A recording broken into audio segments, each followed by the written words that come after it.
आखिर कई लोग समुद्र से शार्क को पकड़कर उसके पंख क्यों काट लेते हैं, फिर उस पंख कटी हुई शार्क को वापस समुद्र में ही क्यों फेंक देते हैं, और आखिर लोग शार्क के साथ इतना क्रूर व्यवहार क्यों करते हैं, फिर पंख कटी हुई शार्क के साथ क्या होता है, चलिए जानते हैं शार्क के इस खौफनाक रहस्य के बारे में। दरअसल शार्क के इस हालत को समझने से पहले हमें उसके शरीर के बारे में जानना होगा। शार्क के इतने बड़े शरीर में कोई भी हड्डी नहीं होती। शार्क का पूरा शरीर हड्डी की बजाय कार्टिलेज से बना होता है। कार्टिलेज ऐसा पदार्थ है जो इंसान के कान में और नाक के आगे के हिस्से में देखा जाता है और वह हड्डी के मुकाबले ज्यादा लचीला होता है। दूसरी ओर शार्क के दांत इंसानी दांतों के मुकाबले 100 गुना ज्यादा मजबूत होते हैं। टाइगर शार्क जैसी कुछ प्रजाति अपने जीवन काल में 30,000 से अधिक दांत बदल सकती है, क्योंकि उनके दांत जब टूट जाते हैं तो नए दांत हर 8 से 10 दिनों में विकसित हो जाते हैं। शार्क अपने नाक से सिर्फ सूंघने का काम ही करती है। वह इंसानों की तरह नाक से सांस नहीं ले सकती।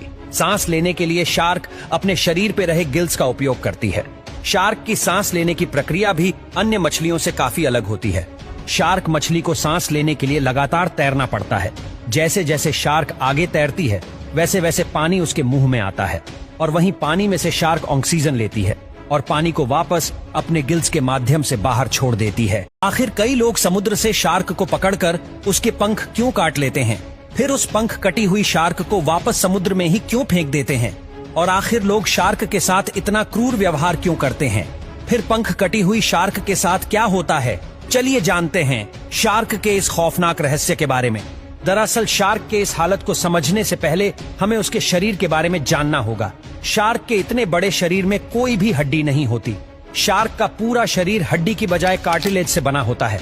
कार्टिलेज ऐसा पदार्थ है जो इंसान के कान में और नाक के आगे के हिस्से में देखा जाता है और वह हड्डी के मुकाबले ज्यादा लचीला होता है। दूसरी ओर शार्क के दांत इंसानी दांतों के मुकाबले 100 गुना ज्यादा मजबूत होते हैं।